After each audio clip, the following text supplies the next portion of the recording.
हिंदू नाम किसने दिया था? चलो ये बताइए, आप तो मुझसे एजुकेट हो, आपको तो ज्यादा पता है। फिर हिंदू नाम किसने दिया था? अगर ये देश सेकुलर है तो आरएसएस और बीजेपी की वजह से नहीं है। क्या आप अटल जी की इस बात को जस्टिफाई कर? धर्मनिरपेक्षता वाले शब्द को हटाकर आप ध्रुवीकरण की पॉलिटिक्स की शुरुआत कर रहे हैं। मेरा प्रश्न सीधा और स्पीकर साहब के द्वारा तब आईपीसी को भारतीय न्याय संहिता में लाया गया, बिल लाया गया। इस पे आप क्या कहना चाहेंगे? आगे इस पे भी सवाल उठाना जायज होगा? फिर आपने सिर्फ सियासत करना, चुनाव बिहार का आ रहा है इसलिए सारे नाटक करते हैं। कभी गाय और गोबर की बात करके देश के लोगों को भरमा रहे हैं, देश समझ रहा है। आप भारतीय जनता पार्टी आरएसएस के लोग जनता को गुमराह करने की कोशिश करते हैं। शब्द गलत बोला, चैलेंज करता हूं। सारे गलत बोले। वो अंबेडकर साहब की जो पहली जो संविधान थी उसमें तो ये था ही नहीं। और ये भी एक सच्चाई है कि इमरजेंसी के दौरान 1976 में जब विपक्ष के आधे नेता जेल में थे तब इसको ऐड किया गया। क्यों डाला गया था, क्या वजह थी, आप ही बता दीजिए, तब आपकी नीयत पर लोग भरोसा कर। बड़ी अच्छी बात कर रहे हैं। मैं बात करना चाहता हूं हमारे साथी मित्र भाजपा के अभी सांसद यहां सेकुलरिज्म और सोशलिज्म पर एक प्रश्न लगा रहे हैं। आप लोग सभी लोग अभी गूगल कीजिए और देखिए, भाजपा के संविधान के पहला ही उद्देश्य जो है, भाजपा का जो संविधान है, नियम कायदे कानून है, उसका पहला पेज पैरा 2 उसमें स्पष्ट तौर पे लिखा जाता है कि हम जो है इस देश में हमारी निष्ठा है और इस देश में संविधान में जो मौलिक जो बात है, जो समाजवाद और धर्मनिरपेक्षता, उसके प्रति हमारी पूरी आस्था है। ये भाजपा के संविधान की मैं बात कर रहा हूं। तो क्या भाजपा का संविधान गलत है? शुरुआत मैं यहां से करता हूं। देश के संविधान को मैं मानता हूं कि भाजपा के लोग नहीं मानते थे। इनके पूर्वज जो थे, जो जनसंघ था या आरएसएस के लोग, जब संविधान लागू हुआ था उसी बाबा साहब का, इनकी प्रतियां रामलीला मैदान में सरेआम जलाई गई। क्यों जलाई गई? कहा गया कि इसमें मनु स्मृति पर देश चलना चाहिए, यह संविधान मनु स्मृति के अनुरूप नहीं है। दूसरी बात, लगातार इनके कई प्रमुखों की बात मैं करता हूं जो भारत के संविधान को, बाबा साहब अम्बेडकर के समतावादी मूलक समाज को और लोकतांत्रिक चरित्र पर प्रश्न लगाने का इन लोगों ने काम किया। लगातार वो कहते हैं कि इस संविधान को बदलो। मैं नहीं कह रहा हूं, अयोध्या के लल्लू जी थे, अनंत हेगड़े जी थे, ऐसे कई इनके साथी हैं। अभी उप मुख्यमंत्री हैं जो राजस्थान की, उन्होंने भी बोला चुनाव के पहले 400 पार का नारा भी दिया। बेशक जनता ने उसको जो है टाई फिस कर दिया। अब बात आती है कि ये क्यों बदला गया। इन्हीं के सांसद ने, समाजवादी और जो धर्मनिरपेक्ष बात है, इनके सांसद सुब्रमण्यम स्वामी, भाजपा के नेता एक और उपाध्याय जी हैं जो इसी टीम में रहते हैं, ये लोग सुप्रीम कोर्ट गए कि इसको बदल दिया जाए।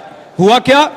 सुप्रीम कोर्ट ने स्पष्ट कहा कि खबरदार, भारत के संविधान की जो प्रस्तावना है वो संविधान की आत्मा है, वो मूल शक्ति है इस देश की, उसको नहीं चेंज किया जा सकता। अब प्रश्न क्या उठा रहे हैं? 49 में जब पहला संविधान लागू हुआ तो क्यों नहीं था, और 76 में क्यों लागू हुआ 42वें संविधान संशोधन में? पहली बात, 42वें संविधान संशोधन में यदि लागू हुआ, उसके बाद 2 साल बाद जब इनकी सरकार आई 78 में जो 44वां संविधान संशोधन हुआ, उसमें इन्होंने मूल रूप से सारे संविधान संशोधन को पलट दिया था। फिर क्या बात हुई? ये 2 शब्द से आपको क्यों इतना प्यार रहा? आपने क्यों नहीं बदला? इसका मतलब ये 2 वर्ड जो है संवैधानिक है। और कैसे है? बेरुबारी 1960 का एक मुकदमा है, सुप्रीम कोर्ट में गया। उस समय सुप्रीम कोर्ट ने कहा था कि ये प्रस्तावना जो है संविधान का अंग नहीं है। केशवानंद भारती ये केस आया, ये केस 1973 में आया। उसमें स्पष्ट तौर पे सुप्रीम कोर्ट ने कहा कि प्रस्तावना संविधान का अंग भी है, उसमें संशोधन किया भी जा सकता है। संशोधन से प्रश्न नहीं है, आपके कहीं ना कहीं आपकी अंदर की जो इच्छा है, आपकी जो भावना है, इस संविधान पर प्रश्न लगाने का।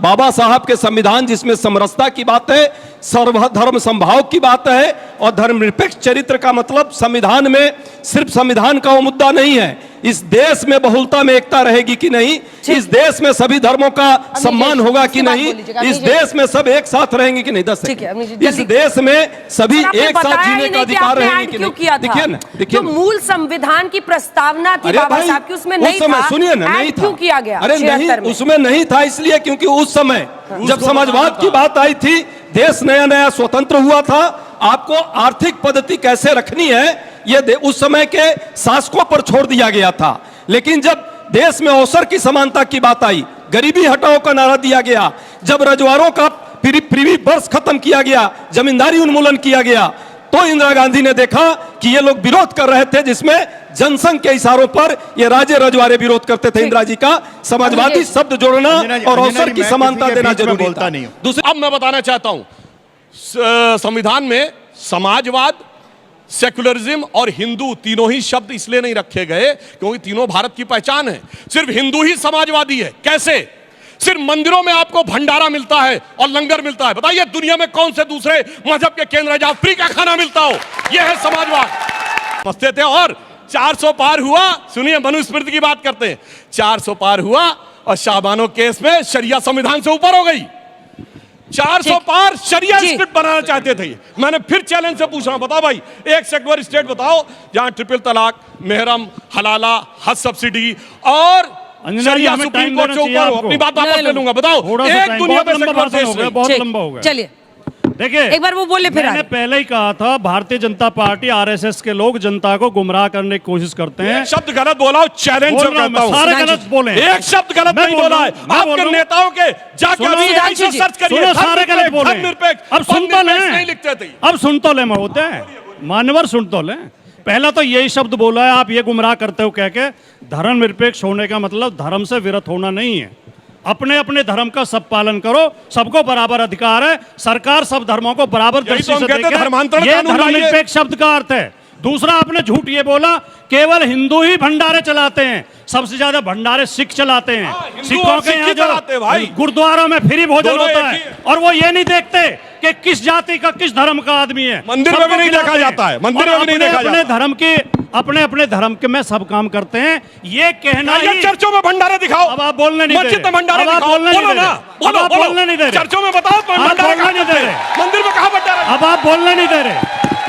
ये कहना ही मेरा धर्म ही बढ़िया है, बाकी सारे धर्म खराब हैं, ये कहना ही सांप्रदायिकता है। और सांप्रदायिकता इस देश की बहुत बड़ी बीमारी है। डिबेट को पूरा देखकर जाइए। अभी आगे जनता के जो सवाल आने वाले हैं, जिससे बीजेपी के प्रवक्ता सुधांशु त्रिवेदी की बौखलाहट और बढ़ जाएगी और अंजनम कश्यप भी अब इसको बचा नहीं पाएंगे। तो डिबेट पूरी देखिए।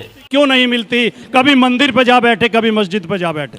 तो ये जो सांप्रदायिकता है, ये कोई बहुत बढ़िया चीज नहीं। सुनिए, चाहूंगा सर, जब आप सेकुलरिज्म की बात करते हैं तो आप मतलब यादवों को भी हमेशा वो देते हैं। आप किसी और कहना जाति के, जैसे अभी हुआ यूपी के अंदर, यादव जो थे उनको बुला के आपने सम्मानित किया। अगर वही कोई और जाति का व्यक्ति होता, आप वैसे नहीं करते हैं वहाँ पे यूपी के अंदर। हमने भी ये चीज़ देखी है सर।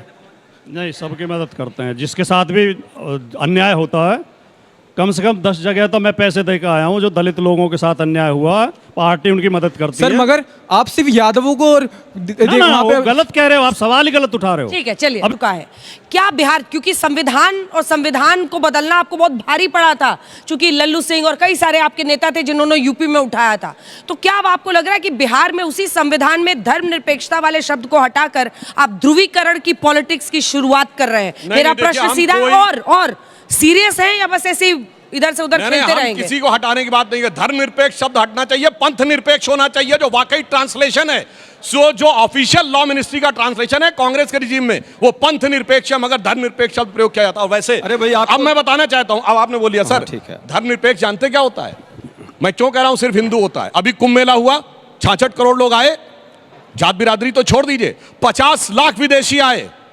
दुनिया में बताइए कोई आपको गैर मुस्लिम दिखेगा जो कहे मुझे हज की यात्रा करनी है?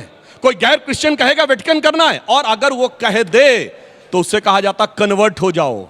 50 लाख विदेशी आए, किसी से कहा गया कन्वर्ट हो जाओ? ये होता है सरपंच संभाव। मेरा सवाल सुधांशु सर से है। आपने अपनी ओपनिंग लाइन में कहा था कि 28 अप्रैल 76 को जब आधे से ज़्यादा सांसद लोग जेल में थे, तब इस रूल को लाया गया, सोशलिज्म का संशोधन किया गया, शब्द ऐड किए गए। हाँ, तो आपकी भी सरकार ने अभी 22-23 में जब 149 MP सस्पेंडेड थे स्पीकर साहब के द्वारा, तब आईपीसी को भारतीय न्याय संहिता में लाया गया, बिल लाया गया। इस पे आप क्या कहना चाहेंगे? आगे इस पे भी सवाल उठाना जायज होगा? फिर आपने ध्यान से सुना नहीं, एकाग्रता से सुना करिए।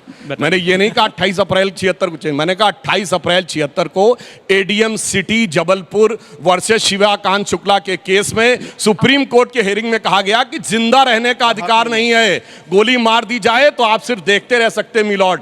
इससे बड़ा दुर्दांत दौर नहीं हो सका। मैंने उसके लिए कहा था, इसलिए ध्यान से सुनिए और तब प्रश्न पूछिए, कोई जाके पीछे जाके चेक कर सकता है। सबसे पहले Be नमस्कार। attentive in the मेरा class. सवाल सर से है कि अभी थोड़ी देर पहले बात कौन वाले सर से, कांग्रेस वाले या समाजवादी? सर से, समाजवादी। कि अभी थोड़ी देर पहले बात हुई थी कि जब बाबा साहब जी ने संविधान लिखा था उसमें वो शब्द ऐड नहीं थे, और बाद में जब उन्होंने कहा था कि मैं फ्यूचर की सरकार पे छोड़ता हूँ कि वो ऐड करे या हटाए, तो आपने कहा कि फ्यूचर की सरकार आई और उसने ऐड कर दिया। तो अब और आगे बढ़ते हैं, तो अब आरएसएस जब इस शब्द को वापस से चेंज करने के लिए मांग कर रहा है, तो फिर आपको अब दिक्कत क्यों हो रही है? हमें इसलिए दिक्कत है कि बिना सेकुलरिज्म के लोकतंत्र की कल्पना नहीं की जा सकती। जो देश धर्म पंथ निरपेक्ष नहीं है वो लोकतांत्रिक हो ही नहीं सकता। जैसे पाकिस्तान लोकतांत्रिक नहीं है, बांग्लादेश लोकतांत्रिक नहीं है, अफगानिस्तान लोकतांत्रिक नहीं है। अगर इस देश को लोकतांत्रिक बनाए रखना है तो सेकुलरिज्म जरूरी है। छोटा बहुत सा, अच्छी बात इन्होंने कही है, पर आपको पता है इस देश में एक राज्य था जो सेकुलर नहीं था। पता है वो कौन राज्य था? 1976 में 42वां संविधान संशोधन जो हुआ, तो जम्मू कश्मीर को धारा 370 के तहत यह अधिकार था कि जब तक उसकी विधानसभा उसे अंगीकार नहीं करेगी, उसकी विधानसभा ने 6 साल का कार्यकाल अंगीकार किया, सेकुलर वर्ड को अंगीकार नहीं किया। 5 अगस्त 2019 को वो सेकुलर बना, मगर जो राज्य सेकुलर नहीं था वही सेकुलरिज्म का सबसे बड़ा अच्छा जी, छोटा सा ये मुखौटा हम फिर मैं दो भाई तीन सवाल भाई इधर साहब के आ जिस तरह से जाइए। सेकुलरिज्म की परिभाषा कर रहे हैं और जिस तरह बार बार सेकुलरिज्म पर प्रश्न लगा रहे हैं, याद रखिए आप भारत के संविधान की आत्मा पर प्रश्न लगा रहे हैं और इसमें किसी को कोई आपत्ति नहीं है, क्योंकि पूरा देश देख रहा है। आरएसएस और भाजपा का काम ही है देश के संविधान पर प्रश्न लगाना, देश के धर्मनिरपेक्ष चरित्र पर प्रश्न लगाना और दिखावे में हिंदूवाद का नाम लेकर के सिर्फ सियासत करना। चुनाव बिहार का आ रहा है, इसलिए सारे नाटक नौटंकी चल रहे हैं। सच्चाई यह है कि इनकी सरकार 78 में जब थी उस समय चाहते तो संविधान संशोधन में इसको चेंज कर देते। आरएसएस कभी भी इस देश के संविधान को नहीं मानती है, न देश के तिरंगे को 2002 तक मांगनी थी, आज भी वो चाहते हैं। हसबोले जी का नाम मैं कहता हूं, वो होश में बोले, वो होश में कभी नहीं बोलते, इसीलिए वो देश के संविधान पर प्रश्न लगा रहे हैं। और मैं पुनः कहता हूं, ये देश की जनमानस, देश का गरीब, देश का दलित और किसान, नौजवान या महिलाएं कभी भी इस देश के संविधान से कोई भी समझौता नहीं करेगी। ये जितना भी चिल्ला ले और जितना भी प्रश्न लगा ले। मेरा सवाल सुधांशु सर से है। उन्होंने अभी अटल जी की पंक्तियों से अपनी बात का समापन करा था पहले, तो मैं ये कहना चाहता हूँ कि अटल जी ने तो कहा था कि if India is not secular, India is not India at all. Atal Bihari Vajpayee ji ने तो ये भी कहा था कि चूंकि इस देश में हिंदू 82% है और अगर हिंदू ये सोचता है कि हिंदू के कुछ विशेषाधिकार होने चाहिए तो ये हिंदू के सोचने का तरीका है। अगर ये देश सेकुलर है तो आरएसएस और बीजेपी की वजह से नहीं है। क्या आप अटल जी की इस बात को जस्टिफाई करते हैं? बिल्कुल सही आपने कहा। आरएसएस और बीजेपी आज उस मूल हिंदुत्व के विचार के एकमेव संवाहक हैं भारत की राजनीति में। और यह देश सिर्फ इसलिए सेकुलर है चूंकि यह देश हिंदू है। इसलिए जिस इलाके में हिंदू कमजोर पड़ गए, कश्मीर में सेकुलरिज्म खत्म हो गया। सुनिए, मल्लापुरम एक जिला है केरल का जहां 70% मुस्लिम हो गए। 2013 में जाके चेक करिएगा, वहां की पंचायत ने, जिला परिषद ने प्रस्ताव पारित कर दिया कि लड़कियों की शादी की उम्र पूरे केरल में ही नहीं, मल्लापुरम में 16 साल कर दी जाए, चूंकि अब मुस्लिम बाहुल्य हो गया है। बताइए भाई, आपने उसको एक्सेप्ट कर लिया केरल की सरकार ने जून 2013। कोई जाके चेक करे। फिर सरकार जब विरोध हुआ तो 1 महीने बाद उन्होंने उसको विड्रॉ किया।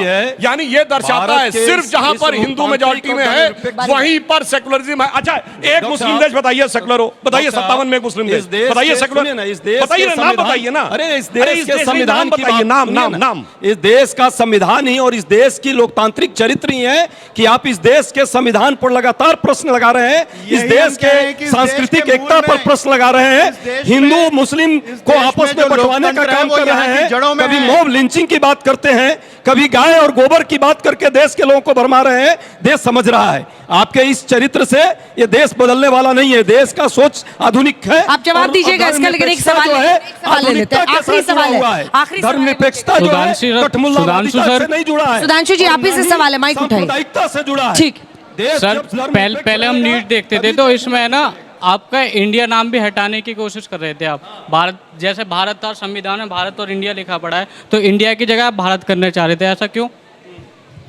इसका देश का नाम क्या, इंडिया है कि भारत है? भारत भी है और इंडिया भी भारत है। इंडिया अंग्रेजों का दिया गया नाम है। इंडिया और भारत में अंतर है, सुनिए। इंडिया एक ज्योग्राफिकल कोनोटेशन है। सर हिंदू नाम किसने दिया था? चलो ये बताइए, आप तो मुझसे एजुकेट हो, आपको तो ज्यादा पता है। क्या फिर बात है? हिंदू नाम किसने दिया था? अरबों ने। सुनिए